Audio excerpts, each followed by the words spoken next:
Update muna nga tayo sa mundo ng basketball, partikular na sa PBA at sa naging laban ng Barangay Ginebra at San Miguel Beermen nung Game 3. Dahil eto ngang si Justin Brownlee ay talaga namang hindi pinaporma si Abay Junmar Fajardo at kahit nga itong si AJ Anuseki, at ang Barangay Ginebra ay target ngang makuha ang kanilang ikatlong panalo kontra sa San Miguel. Ngunit bago yan, pakipindot naman ang like, subscribe at ang notification bell para updated ka sa lahat ng aking ina-upload.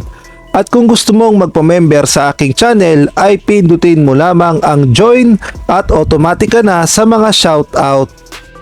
At shoutout muna nga tayo dito kay Chodoro Alonso, Mario Martir, Ronald Berbosidad, Subeba La Maldita, Edmond Cubalsopnet, Catherine Vigilia, Jubel Orot, Kuya Moto TV, Jamie Amadar. Alam naman nating lahat na nakuha nga ng Barangay Ginebra ang kanilang ikalawang panalo kontra nga dito sa San Miguel Beermen nung linggo.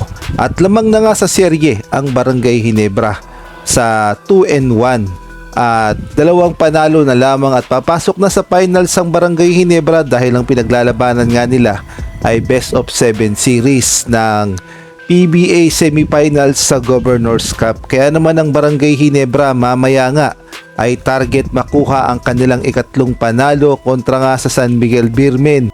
Kaya naman pinaghahandaan na ng Barangay Ginebra ang maging laban nga nila mamaya na nga yan sa ganap na 7:30 PM.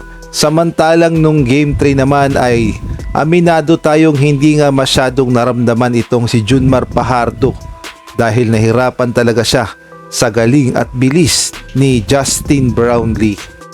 At nung kakausapin sana ng mga reporter itong si Abay Junmar Fajardo, ang sinabi niya lamang ay bukas na lang, wala akong masabi ngayon, dahil aminado siyang hindi talaga maganda ang kanyang naging performance sa Game 3. Kung atin kasing pag-aaralan yung Game 3 ay talaga namang hindi siya nakaporma dito kay Justin Brownlee dahil dinaan lamang siya sa bilis. Dito nga makikita natin na binabantayan pa siya ni Japet Aguilar sa ilalim, kaya naman sinamantala ni Justin Brownlee ang pagkakataon. Total mismatch naman silang dalawa ni Anuseki, kaya naman nakatira siya ng isang jumper.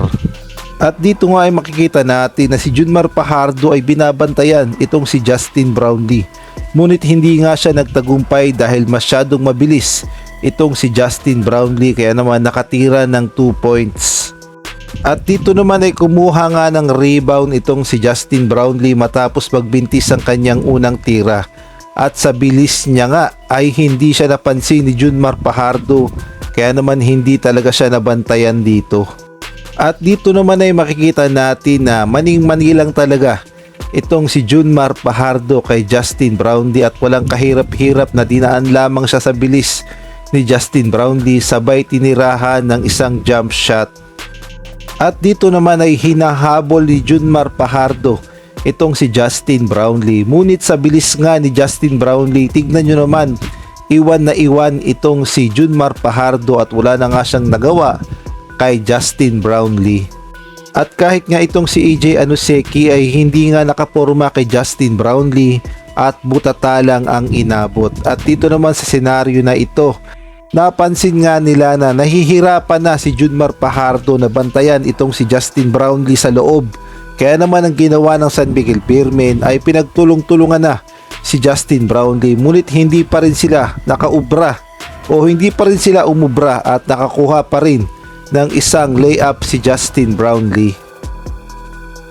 At muli na naman ngang binantayan ni Junmar Fajardo itong si Justin Brownlee, ngunit talaga namang hindi talaga siya umubra at hindi nga siya nakaporma sa bilis ni Justin Brownlee.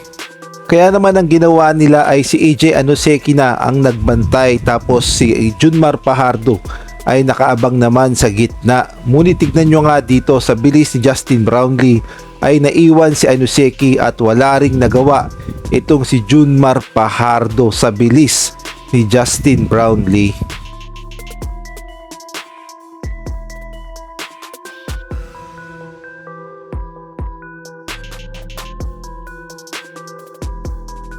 Kaya naman sa Game 4 mamaya ay abangan na lang natin kung paanong adjustment ang gagawin ng San Miguel Beermen upang bantayan itong si Justin Brownlee.